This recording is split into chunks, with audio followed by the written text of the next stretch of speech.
हाँ, good afternoon. Good afternoon तेजस, दिव्यांक।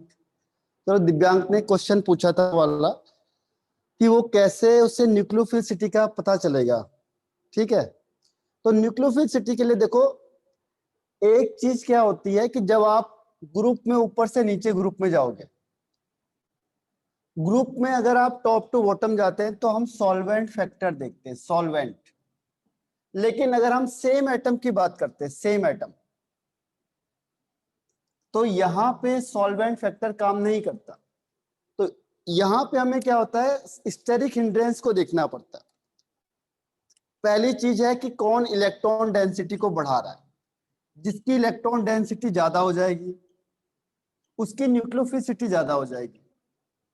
लेकिन इसके साथ साथ एक और फैक्टर होता है, देखो इलेक्ट्रॉन डेंसिटी ज्यादा भी हो गई तब भी न्यूक्लियोफिलिसिटी कम हो सकती है, अगर वहां पे स्टेरिक हिंड्रेंस का फैक्टर आएगा तो। अगर वहां पे स्टेरिक हिंड्रेंस आ रहा है उस केस में, ठीक है, तो हमें कई चीजें इसमें देखनी पड़ती है। और अगर रेजोनेंस होगा तो रेजोनेंस में और ज्यादा ये रेजोनेंस की वजह से क्या होता है कि जो इलेक्ट्रॉन डेंसिटी वो ज्यादा नहीं हो पाती। तो ये कुछ फैक्टर हमें देखने पड़ते हैं न्यूक्लियोफिलिसिटी के। आप देखो, नेक्स्ट हमने स्टार्ट किया था रेजोनेंस का। तो रेजोनेंस के केस में क्या होगा, रेजोनेंस के केस में आपको मैंने बताया था कि रेजोनेंस कहते किसे हैं, कहाँ पे होता है। अब अगर हमें चेक करना है, रेजोनेंस का एग्जांपल देखो बहुत ज्यादा चलता है। जैसे ये है आपके पास फिनॉल, OH। तो इस केस में क्या होता है कि जो इसका ये इलेक्ट्रॉन है, ये इलेक्ट्रॉन यहां से माइग्रेट करेगा। देखो इसको नंबरिंग कर दिया मैंने, 1 2 3 4 5 एंड 6। तो यहाँ पे क्या होगा, ये लोन पेयर माइग्रेट होते हैं, मूवमेंट करते हैं। तो ये यहाँ से मूवमेंट करेंगे। इसमें देखो ऑक्सीजन और इसके बीच में डबल बॉन्ड आ गया। इसीलिए कहा था आपको कि जो भी एरोमेटिक कंपाउंड होते हैं ये न्यूक्लियोफिलिक सब्स्टिट्यूशन रिएक्शन नहीं करते हैं। इसका रीजन क्या होता है, क्योंकि यहाँ पे डबल बॉन्ड कैरेक्टर आता है। अब जैसे ये डबल बॉन्ड आएगा, ये जो 1 है इसकी वैलेंसी सेटिस्फाई होगी और ये अपने इलेक्ट्रॉन को सेकंड के पास दे देगा। तो ये जो पाई इलेक्ट्रॉन है ये किसमें चेंज हो जाता है, नेगेटिव चार्ज में। और यहाँ डबल बॉन्ड आ जाता है ये OH। ऑक्सीजन ने इलेक्ट्रॉन दिया है तो ऑक्सीजन के पास प्लस चार्ज आएगा, इसका ध्यान रखना आपने। तो रेजोनेंस सबसे पावरफुल माना जाता है इसमें से। तो ये है, इसमें नेगेटिव चार्ज आ गया और इसमें प्लस चार्ज आ गया। ठीक है, अब ये नेगेटिव चार्ज कहाँ कहाँ घूमेगा, इसमें पूरा डीलोकलाइज होगा। देखो 1 2 3 4 5 एंड 6। फिर ये इलेक्ट्रॉन यहाँ से 2 और 3 के बीच में आ जाते हैं। तो होगा क्या, जो 3 वाला होता है इसकी वैलेंसी सेटिस्फाई हो जाती है, ज्यादा हो जाती है। तो ये 3 वाला जो अपना इलेक्ट्रॉन होता है ये 4 को शिफ्ट कर देता है। ठीक है, तो ये इलेक्ट्रॉन यहाँ से यहाँ आ गया तो इसमें नेगेटिव चार्ज आ जाता है। अब ये नेगेटिव चार्ज आएगा तो ये इस तरीके से हो जाता है, ये नेगेटिव चार्ज। ठीक है, और यहाँ पे ये बॉन्ड बन गया, ये बॉन्ड बन गया डबल बॉन्ड OH प्लस का। अब थर्ड स्टेप में क्या होगा, फिर देखो नंबरिंग करते हैं 1 2 3 4 5 एंड 6। फिर ये क्या करेगा, डीलोकलाइज होके 4 और 5 के बीच में आएगा। तो 5 की फिर वैलेंसी ज्यादा हो जाएगी। तो ये क्या करता है, इलेक्ट्रॉन को 6 के पास दे देता है। ठीक है, 6 के पास देगा तो ये इलेक्ट्रॉन यहां से कहाँ चला गया, ये माइनस फॉर्म में। यहाँ ये बॉन्ड बन गया, यहाँ ये बॉन्ड बन गया और ये डबल बॉन्ड OH। फिर इसका एक और स्टेप आता है, लास्ट स्टेप। इसमें क्या होता है कि ये इलेक्ट्रॉन यहाँ से इधर चले जाएगा और ये इलेक्ट्रॉन फिर वापस इसके पास चले जाता है। तो फाइनली क्या होता है, फाइनली ये होगा, सॉरी, ये इधर बन गया बॉन्ड, इधर बन गया, इधर बन गया और ये OH। इसे बना लो एक बार।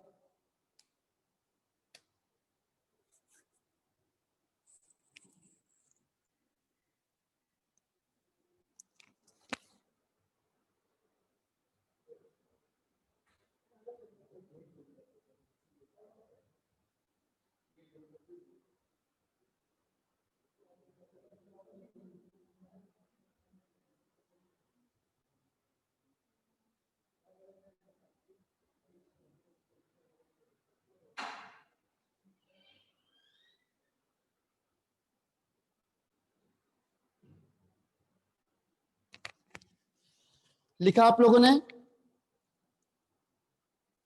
Return?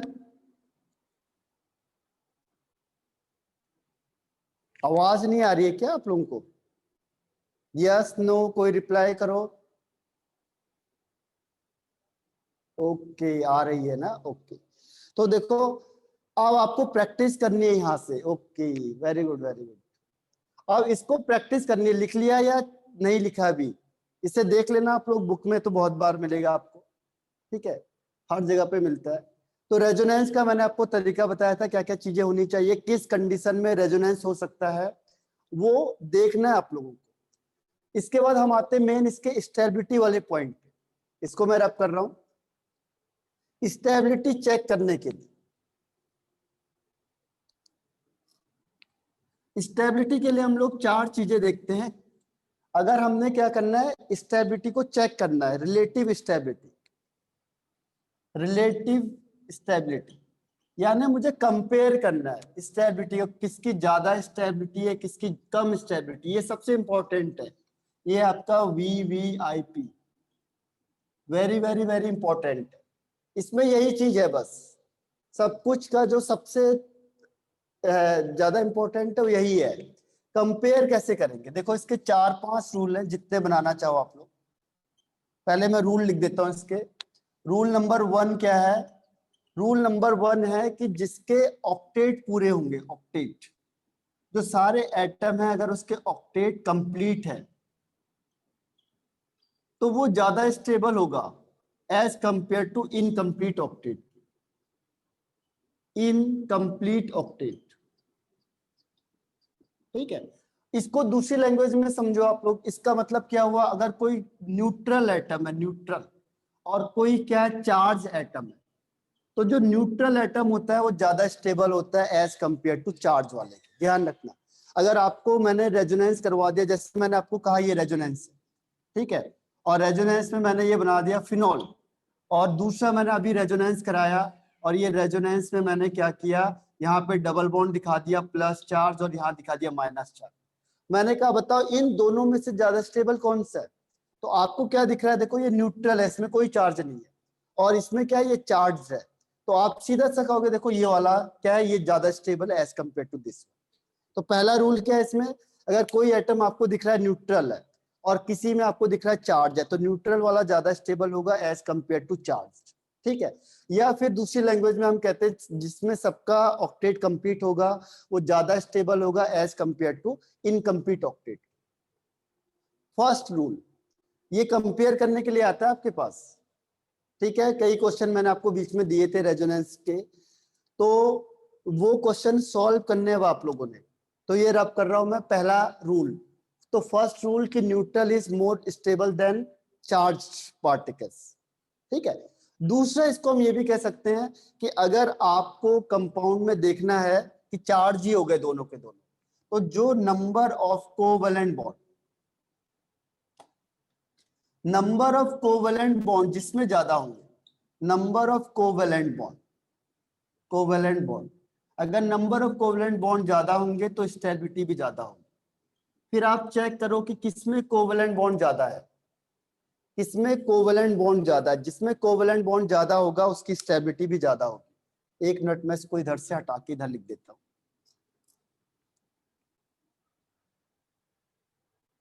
Maithili there is a rules, फिर से लिखना है मैथिली, जरा एक मिनट चेक कर लेता हूं मैं क्या लिखा आपने। There are rules of resonance stability, yes yes, to compare the stability of different compound on the basis of resonance, so we can apply this rule. First rule क्या था, if the molecule is neutral is more stable as compared to charged one, first. Second one था then relative means comparative, हाँ yes, compare. And second one is number of covalent bond. If number of covalent bond is greater, it means its stability is greater when we compare two or more compound, ठीक है, on the basis of resonance. Third one है, अब हमने charge देखना है, हाँ yes, preference देना है कोवैलेंट बॉन्ड को, प्रेफरेंस देंगे कि जितना कोवेलेंट बॉन्ड ज्यादा होगा, जिसका, अगर मैंने आपको 2-3 कंपाउंड बता दिए, हाँ केवल कोवेलेंट बॉन्ड को देना है। कोवेलेंट बॉन्ड जितने ज्यादा कोवेलेंट बॉन्ड है, जैसे आपने कंपेयर किया और आपने देखा कि दोनों चार्ज हैं लेकिन एक में कोवेलेंट बॉन्ड ज्यादा हो रहा है, एक में कम हो रहा है, तो जिसमें ज्यादा होगा वो ज्यादा स्टेबल होगा एज कंपेयर टू कम वाले के। अभी मैं आपको एग्जाम्पल कराता हूं, लेकिन पहले इस रूल को लिख लो आप लोग, फर्स्ट सेकेंड, फिर मैं क्वेश्चन देता हूं, देखते हैं कौन करता है इसे। ठीक है, अभी क्वेश्चन देता हूं इसके बाद आपको। थर्ड वन है, अगर कोई चार्ज पार्टिकल्स होगा फिर क्या होगा, तो जो अनलाइक चार्ज होना चाहिए, सॉरी जो नेगेटिव चार्ज है, अगर सपोज करो अब ये पहला न्यूट्रल है, चलो न्यूट्रल नहीं है, पहले आपने ये देखा न्यूट्रल वाला और डिफरेंट रेजोनेटिंग स्ट्रक्चर कंपेयर करने। हाँ अभी मैं आपको कंपाउंड देता हूं, डोंट वरी। देखो पहला रूल ये चेक किया आपने, अगर ये हुआ तो पहले रिजेक्ट कर दो, बस इसी से सिलेक्ट कर लो। अगर देखा आपने कि चार्ज हो गया, फिर सेकंड रूल में आ जाओ, पहले इसको देखना है। ठीक है, अब इसी में बात बन गई तो खत्म कर दो कहानी को। अब आपने देखा अगर दोनों चार्ज हो गए तो फिर ये रूल में आओ। अब आप देखोगे कोवेलेंट बॉन्ड जिसका ज्यादा है, स्टेबिलिटी ज्यादा है, तब पहले इस रूल को फिर इस रूल को, अगर यहीं तक बात बन गई तो खत्म करो कहानी को, फिर आगे नहीं देखना। ठीक है, अगर यहां तक भी बात नहीं बनी, दोनों के कोवेलेंट बॉन्ड बराबर हो गए, अब आना है थर्ड स्टेप।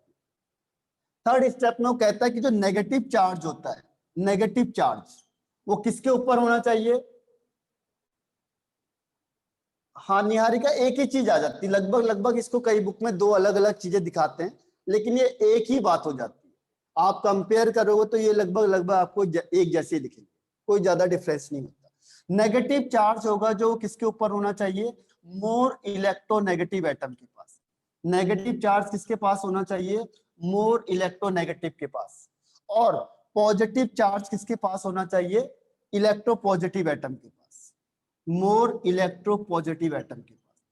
नंबर वाइज बता रहा हूं मैं आपको, एक ही बात है वैसे, लेकिन ये सबसे प्रेफरेंस दे दो इसे, पहला न्यूट्रल चार्ज, उसके बाद नंबर ऑफ कोवेलेंट बॉन्ड, तीसरा जब आपने देखा दोनों चार्ज हैं, फिर देखो चार्ज किस में है। अगर नेगेटिव चार्ज है वो ज्यादा इलेक्ट्रोनेगेटिव एटम के पास होना चाहिए। ठीक है, और पॉजिटिव चार्ज किसके पास होना चाहिए, इलेक्ट्रो पॉजिटिव एटम के पास, इलेक्ट्रो पॉजिटिव एटम के पास। और लास्ट में आता है इसमें, देखो अगर अनलाइक चार्ज है, अनलाइक, अनलाइक चार्ज का मतलब समझ गए आप लोग, प्लस या माइनस, जैसे मैंने कहा प्लस या माइनस। अनलाइक चार्ज पास होने चाहिए, क्लोज होने चाहिए, जितना क्लोज होगा उतना ज्यादा बढ़िया है, उतना स्टेबिलिटी ज्यादा है। और अगर लाइक चार्ज होगा, लाइक चार्ज, लाइक मतलब माइनस माइनस, माइनस माइनस या प्लस प्लस, अगर ये प्लस प्लस बिल्कुल सामने सामने आ गए तो फिर तो हो ही नहीं सकता हो। ये जितना दूर होंगे उतना बढ़िया है, जिनकी आपस में बनती नहीं हो, दूर दूर है, वो बहुत बढ़िया है। ठीक है, और जिनकी आपस में बनती है, देखो प्लस माइनस की अच्छी बनती है, तो बिल्कुल पास पास होने चाहिए, लड़ाई नहीं होगी यहाँ पे। ठीक है, अट्रैक्शन बना रहेगा। और यहाँ पे क्या होगा, माइनस माइनस आएगा तो एक दूसरे को लड़ाई करेंगे, लड़ाई करेंगे तो अनस्टेबल हो जाएगा। जैसे मैंने कहा यहाँ पे नाइट्रोजन, ये नाइट्रोजन, यहाँ पे नेगेटिव चार्ज, ये नेगेटिव, तो आप कहोगे ये तो हो ही नहीं सकता। इसकी पॉसिबिलिटी होने की बहुत कम है, क्यों, क्योंकि नेगेटिव नेगेटिव पास पास आ गए, तो पास पास होने से इसकी स्टेबिलिटी बिल्कुल क्या हो जाएगी, कम हो जाएगी। तो जितना सेम चार्ज होगा वो जितना दूर रहेगा उतना बढ़िया है, और जितना डिफरेंट चार्ज होगा उतना, जितना पास रहेगा उतना बढ़िया है। ये चार रूल लिख लो, फिर मैं आपको क्वेश्चन देता हूं इससे एक बार कंपेयर करने के लिए। लिखो, कई बार आपको चेक करना है। एक चीज और बता दी आपको इसमें, एक और लिख लेता हूं नोट बना के, जल्दी एंड जल्दी एंड जल्दी, बहुत इंपॉर्टेंट है क्योंकि रिटर्न। ओके, सबने लिख लिया ना?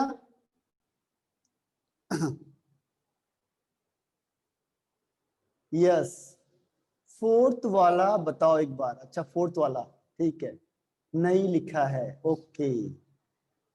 फोर्थ वाला कहता है देखो कि लाइक चार्ज क्लोज होने चाहिए, पास पास होने चाहिए, और unlike charge, sorry unlike charge पास पास होने चाहिए। इसे मैं यहां लिख देता हूं, दिख नहीं रहा होगा आपको, अनलाइक चार्ज अनलाइक चार्ज का मतलब हो गया एक प्लस का, जैसे मैंने कहा सी यहाँ प्लस, दूसरा सी यहाँ माइनस, प्लस माइनस पास पास होंगे उतना बढ़िया है। एक प्लस का हो गया एक माइनस का होगा, जितना क्लोज होगा उतना उसकी स्टेबिलिटी ज्यादा होगी। और लाइक चार्ज, सेम चार्ज, जैसे माइनस माइनस या फिर प्लस माइनस, ये जितना दूर होंगे एक दूसरे से वो उतना अच्छा है, उतना स्टेबिलिटी को बढ़ाएंगे। बस इसमें लास्ट में एक नोट लिख लो, बस नोट, जिसने लिख लिया सबने लास्ट में एक नोट लिख लो।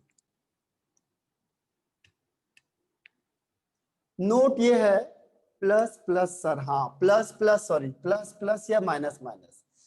तो अब इसमें एक नोट ये लिखना है आपने कि सपोज करो जैसे नाइट्रोजन की आपको पता है कि मैक्सिमम 4 कोवैलेंसी होती है। अगर सपोज करो नाइट्रोजन 5 बना रहा है, यानी मोर कोवैलेंसी शो करता है, मोर कोवैलेंसी। कोई भी कंपाउंड जिसकी कोवैलेंसी कम है और वो ज्यादा कोवैलेंसी शो करता है तो वो कंपाउंड एग्जिस्ट नहीं करेगा, नॉट एग्जिस्ट, यानी वो हाईली अनस्टेबल, हाईली अनस्टेबल।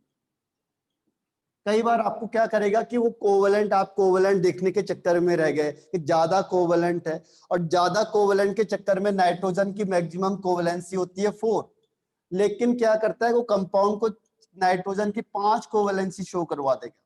आप कहोगे तो ज्यादा कोवलेंट बॉन्ड है तो स्टेबिलिटी इसकी ज्यादा होनी चाहिए, और उसका लास्ट आ रहा है सबसे लास्ट में, ठीक है।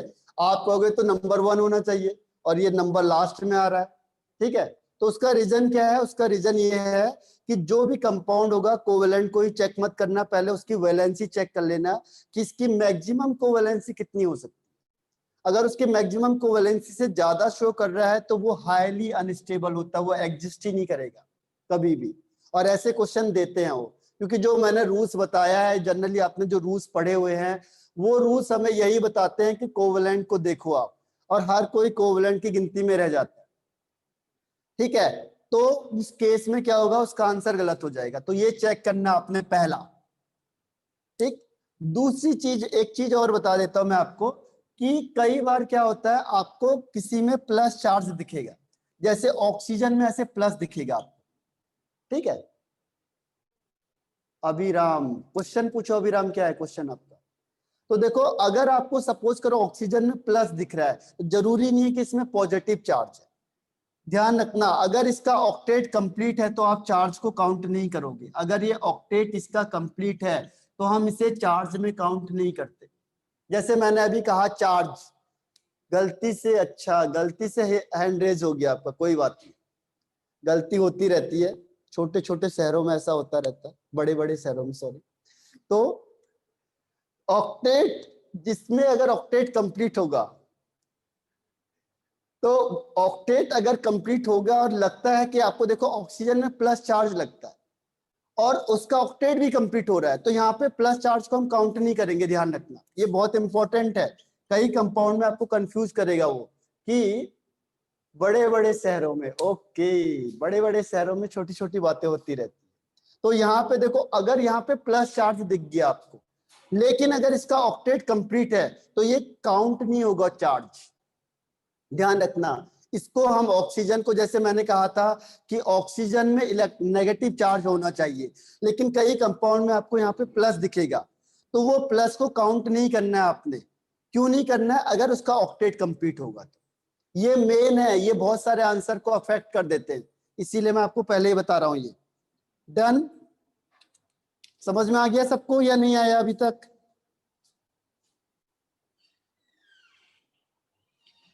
समझ में आ गया तो एक आध में टेस्ट ले लूं, पूछ लूं आप लोगों से। समझ में आ गया सबको तो मैं क्वेश्चन पूछ लूं आप लोगों से कुछ तनिक छोटे मोटे। ओके ठीक है, तो क्वेश्चन में स्टार्ट करता हूं। देखो क्वेश्चन नंबर 1 से, ये ध्यान रखना ये आंसर को अफेक्ट करेंगे, हालांकि मैं अभी इतने सारे क्वेश्चन नहीं दे पाऊंगा, छोटे मोटे से दूंगा। Today's lecture is last one, yes, क्योंकि अभी मैं निकल रहा हूं, बस थोड़ी देर में निकलूंगा यहाँ से मुंबई के लिए, और मुंबई टू देहरादून फ्लाइट से, और उसके बाद फिर वहां के सीएम से मिलना है। ओहो ओके, फिर सीएम के साथ मीटिंग है मेरी परसों, तो अब देखो क्वेश्चन है आपके पास। थैंक यू विराम। देखो पहला क्वेश्चन ये है आपके पास, ये 1 सेकेंड है। देखो यहाँ पे नाइट्रोजन बनाती है। सेकेंड वन इज ये देखो यहाँ पे, और थर्ड वन इज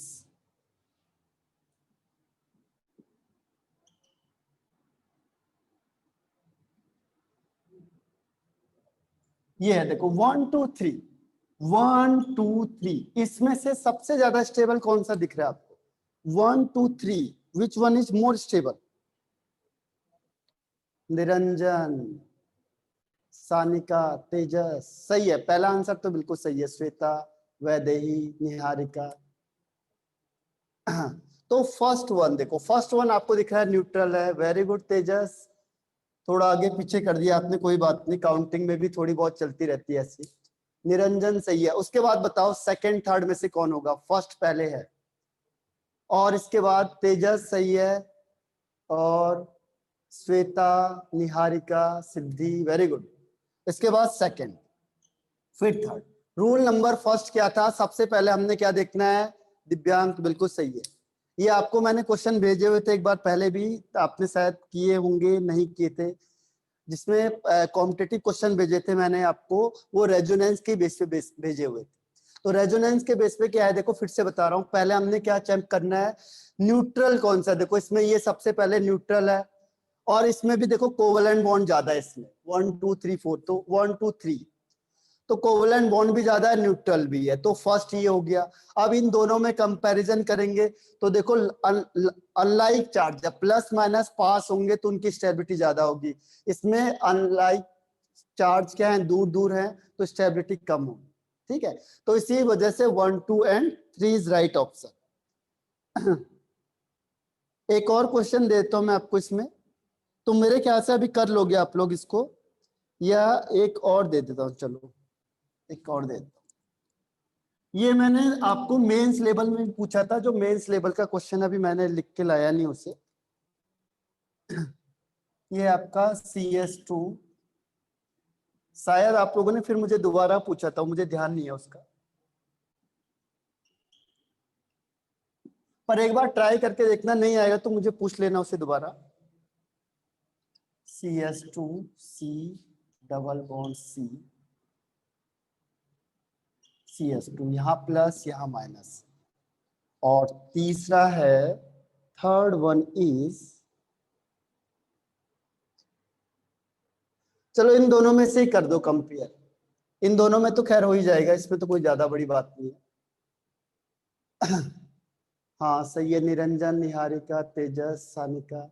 एक्चुअल में इसमें देखो रेजोनेंस हुआ कैसे, रेजोनेंस कैसे हुआ, ये बॉन्ड यहाँ से किधर चला जाएगा, इधर चला जाएगा, तो यहाँ माइनस साइन आ गया, और ये बॉन्ड यहाँ से कहाँ आएगा, यहाँ आएगा, तो इसने लूज किया है, तो इसके पास प्लस चार्ज, हाँ दिव्यांग, और इसके पास माइनस चार्ज।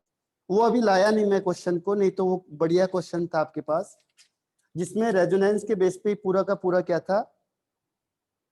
और एक ऐसा क्वेश्चन था,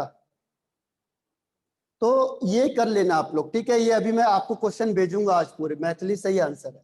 आज मैं आपको ये सारे क्वेश्चन, वैसे मैंने देखो जीओसी के पूरा का पूरा वो भेजा हुआ आपको, उसे आप सॉल्व करके देखना एक बार, जो नहीं आएगा उसे मुझे पूछ लेना, ठीक है।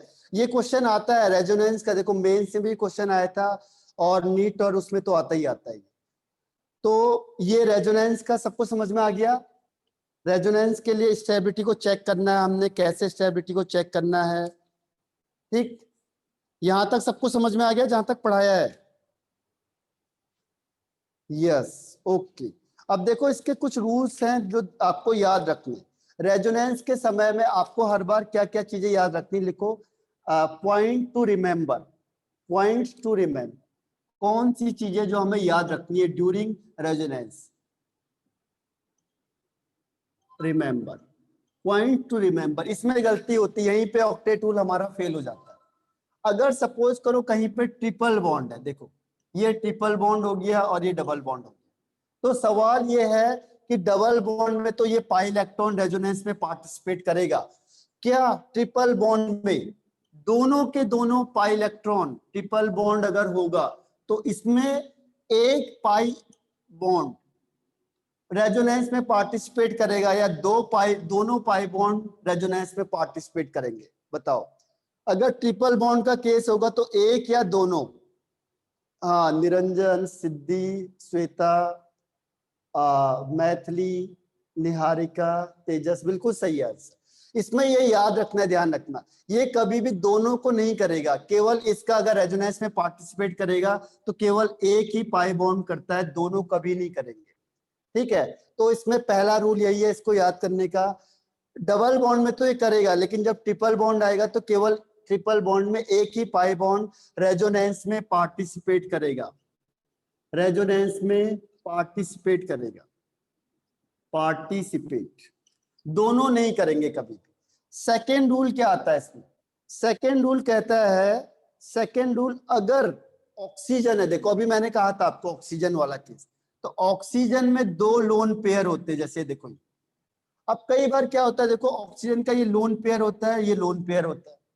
मैंने आपको कहा कि फॉल्स प्लस चार्ज कई बार फॉल्स भी होता है। वो रीजन क्या है, देखो कि अगर ये सपोज करो इसने यहां से इलेक्ट्रॉन दे दिया तो क्या होगा, ऑक्सीजन में प्लस दिखेगा आपको और ये डबल बॉन्ड है। यहाँ पे ऑक्सीजन का क्या है, वैलेंसी कंप्लीट है लेकिन इसमें प्लस चार्ज है, तो ये फॉल्स होता है, इसका कोई रोल नहीं है। जबकि मैंने कहा कि अगर इलेक्ट्रोनेगेटिव में प्लस चार्ज होगा तो वो अनस्टेबल होता है, लेकिन ये वाला अनस्टेबल नहीं होगा, इसको ध्यान रखना। तो अब आपको क्वेश्चन ये है इसमें कि जो ऑक्सीजन होता है, ऑक्सीजन के क्या दोनों लोन पेयर रेजोनेंस में पार्टिसिपेट करेंगे या एक लोन पेयर रेजोनेंस में पार्टिसिपेट करेगा? हाँ, मैथिली, निरंजन, निहारिका, सानिका, वेरी गुड। ये याद रखने आपने, क्योंकि रेजोनेंस करते समय काम आता है। देखो यहां से जब भी आप रेजोनेंस कराओगे तो ये आपको क्या होगा, तुरंत वो क्वेश्चन ऐसे देता ही है, वो तुरंत ऐसे ही क्वेश्चन देगा। देखो आपको वहां पे क्या होता है, थोड़ा सा टेक्निकल क्वेश्चन होता है, हार्ड नहीं होता है, लेकिन वो क्या करता है आपको कि जब भी देगा, आपने रूल्स पढ़ा हुआ है कि मैंने कहा कि ऑक्सीजन पे कभी भी प्लस चार्ज नहीं आना चाहिए। अब देखो ये है बॉन्ड, यहाँ बॉन्ड है, तो वो क्या करता है, ये बॉन्ड यहाँ से यहाँ डीलोकलाइज करा देगा। अब ये डीलोकलाइज करा देगा तो क्या होगा, ऑक्सीजन और कार्बन में प्लस चार्ज आ जाएगा। देखो ऑक्सीजन में प्लस चार्ज आ गया, आप तो कहोगे ये तो अनस्टेबल हो गया, लेकिन ये अनस्टेबल नहीं है, क्योंकि इसमें ऑक्सीजन का ऑक्टेट कंप्लीट है। यहीं पे क्या होता है, गलतियां होती है बहुत ज्यादा, तो इसे याद रखना आपने। ठीक है, तो इसमें केवल ये अपने एक ही लोन पेयर को करवाता है, दोनों को नहीं करवाता। इसका मतलब सीधा सा साफ है कि एक लोन पेयर तो ऑक्सीजन के पास था ही, दो ये बॉन्ड हो गए, तो दो ये इलेक्ट्रॉन, 4 और 2 6 और 2 8, यानी इसका ऑक्टेट कंप्लीट है। ध्यान रखना, इस कंडीशन में इस ऑक्सीजन का ऑक्टेट कंप्लीट है, तो यहाँ पे हम इस प्लस चार्ज को काउंट नहीं करते, यानी मैंने जो रूल बताया था वो यहाँ पे रूल नहीं लगता है। ध्यान रखना, ये बहुत सारा क्वेश्चन आपके मॉड्यूल में है और अलग से भी आपको मिलेंगे, तो उसमें कभी भी इसको काउंट मत करना, ये फॉल्स है, ये दिखता है लेकिन है नहीं एक्चुअल में। ठीक है, तो ये सेकंड रूल था कि अगर ऑक्सीजन कभी भी अपने एक लोन पेयर को रेजोनेंस के लिए अवेलेबल कराएगा, दोनों को कभी नहीं कराता। तीसरी चीज क्या है इसमें, तीसरी चीज है कि अगर एक एटम है, एक एटम से पाई इलेक्ट्रॉन भी जुड़ा हुआ है और लोन पेयर भी कनेक्ट है, देखो पाई इलेक्ट्रॉन भी उसके साथ है, मींस ऑक्टेट कंप्लीट है। हाँ, अगर ऑक्टेट कंप्लीट है तो आप कभी भी उसको काउंट नहीं करोगे नेगेटिव में, ऑक्सीजन के प्लस में, ये ध्यान रखना। चाहे नाइट्रोजन होगा, बहुत सारे कंपाउंड दिखेंगे आपको, नाइट्रोजन ऐसे लिखा होगा, लेकिन अगर नाइट्रोजन की वैलेंसी कंप्लीट है तो इससे हम क्यों गिनेंगे, ये स्टेबल है, ये अनस्टेबल में नहीं है, ये प्लस चार्ज फॉल्स है, ध्यान रखना, ये बहुत बार आएगा आपके पास, ये फॉल्स प्लस है। एक्चुअल में अगर नाइट्रोजन का ऑक्टेट कंप्लीट है तो फिर उस केस में हम प्लस को नहीं करेंगे। अभी एग्जांपल के थ्रू बताऊंगा आगे आपको, लेकिन उसमें बहुत सारी कंडीशन ऐसी आएगी अब आपके पास कि जहां पे ये प्लस होगा तो हम कंपेयर करेंगे तो इससे प्लस को नहीं गिनेंगे। ध्यान रखना, प्लस को ऑक्सीजन हो, नाइट्रोजन हो या फ्लोरीन, कोई भी कंपाउंड होगा उसमें हम अब अगर वो कह रहा है कि एक एटम है, जैसे मैंने कंपाउंड बना दिया, कोई भी इस तरीके से बना दिया, ठीक है। अब ये नाइट्रोजन है और यहाँ पे इसके पास लोन पेयर है और इसके पास पाई इलेक्ट्रॉन भी है, देखो। अब ये बताओ इन दोनों में से लोन लोन पेयर इलेक्ट्रॉन में से और पाई इलेक्ट्रॉन में से रेजोनेंस में कौन सा पार्टिसिपेट करेगा? बताओ, रेजोनेंस में कौन सी चीज है जो पार्टिसिपेट करेगी? लोन पेयर करेगा या पाई या दोनों? निहारिका और निरंजन, सानिका, वेरी गुड, और तेजस। अगर देखो अब कंफ्यूजन होगा ना यहाँ पे, जैसे यहाँ पे ये चार्ज आया, देखो डबल बॉन्ड भी आ गया और पाई इलेक्ट्रॉन भी आ गया, दिव्यांग सही है। तो अब हमें कंफ्यूजन होगा कि यहाँ पे जो रेजोनेंस है उसमें मैं किसको पार्टिसिपेट कराऊंगा। तो ध्यान रखना, हर हमेशा पाई इलेक्ट्रॉन ही पार्टिसिपेट होता है, लोन पेयर इलेक्ट्रॉन कभी भी नहीं होगा। लोन पेयर अपनी जगह पे रहेगा, केवल और केवल पाई इलेक्ट्रॉन ही डीलोकलाइजेशन में पार्टिसिपेट करेगा, लोन पेयर कभी नहीं करता। यानी ये लोन पेयर नहीं घूमेगा, ये केवल पाई इलेक्ट्रॉन ही क्या होगा, डीलोकलाइज होगा। ठीक है, समझ में आ रहा है सबको? डन। यहाँ पे कंफ्यूजन है तो इसे याद रखना आपने कि लोन पेयर एक एटम के पास कह रहा हूं मैं, एक एटम, वन एटम। तो अगर एक एटम में पाई इलेक्ट्रॉन भी है और लोन पेयर भी है, तो इसमें क्या होता है, पाई इलेक्ट्रॉन किसकी वजह से होता है, डीलोकलाइजेशन। जो मेन है यहाँ पे इफेक्टिव है, वो क्या है, pi electron is more effective. ये एक प्लेन में होता है, प्लेन में होने की वजह से क्या होता है, रेजोनेंस यहाँ पे आसानी से हो जाता है। और ये लोन पेयर होता है, लोन पेयर थोड़ा बाहर होता है। लेकिन यहाँ पे एक और पॉइंट है इसमें, देखो एक और पॉइंट क्या है, अगर सपोज करो एक एटम है और इसमें नेगेटिव चार्ज है और उसी एटम में लोन पेयर है, तो यहाँ पे इन दोनों को हम एक ही तरह से ट्रीट करते हैं। यानी कि लोन पेयर हो, नेगेटिव चार्ज हो, देखो नेगेटिव चार्ज हो या लोन पेयर हो या फिर पाई इलेक्ट्रॉन, यहाँ एक ही जैसे ट्रीट होते हैं, एक ही जैसे चलेंगे। देखो कैसे, जैसे मैंने कहा यहाँ पे C डबल, ये लोन पेयर था या ऑक्सीजन में लोन पेयर था, अगर ये यहाँ से यहाँ आ गया तो ये पाई बॉन्ड का काम करेगा। पाई बॉन्ड यहाँ से, जैसे ये है आपके पास, चलो एक कंपाउंड बता के दिखा देता हूँ, पर ये लिख लो पहले, चाहे नेगेटिव चार्ज हो, चाहे लोन पेयर हो, चाहे पाई इलेक्ट्रॉन हो, हम एक ही जैसे से ट्रीट करते हैं जनरली रेजोनेंस में, सेम तरीके से हम ट्रीट करते हैं। ठीक है, चाहे वो पाई इलेक्ट्रॉन होगा, चाहे वो नेगेटिव चार्ज होगा, चाहे वो लोन पेयर होगा, रेजोनेंस में एक जैसे चलते चले जाएंगे, चलते चले जाएंगे।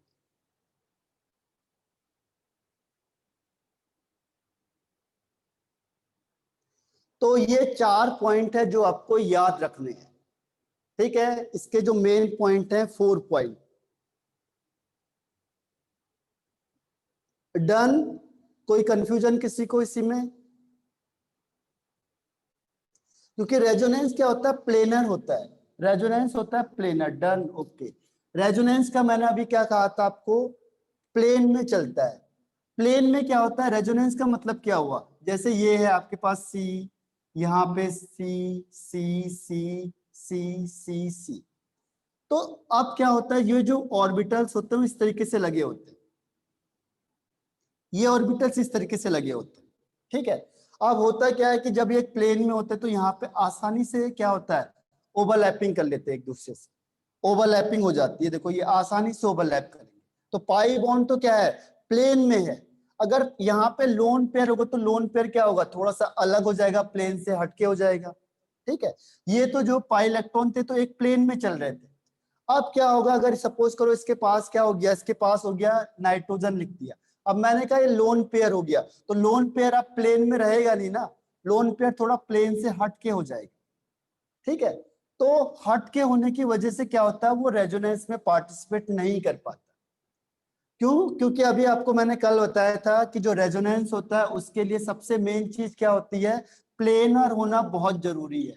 क्योंकि प्लेन में आसानी से क्या होगा, पाई बॉन्ड क्या होगा, शिफ्ट होता चला जाएगा, एक ही प्लेन में है, अभी यहाँ पे था, अब इसके बाद ये शिफ्ट होके यहाँ चले जाएगा। ये यहाँ पे था, ये शिफ्ट होके इसके पास आ जाएगा, एक ही प्लेन में चल रहे हैं ना ये। अब यहाँ पे अगर सपोज करो ये लोन पेयर आ गया, तो लोन पेयर क्या इसके प्लेन में होगा? अब क्वेश्चन ये है कि सपोज करो मैंने नाइट्रोजन लगा दिया, अब ये नाइट्रोजन के पास एक लोन पेयर है, तो क्या लोन पेयर इस कंपाउंड के रिस्पेक्ट के प्लेन में होगा? बताओ यस नो।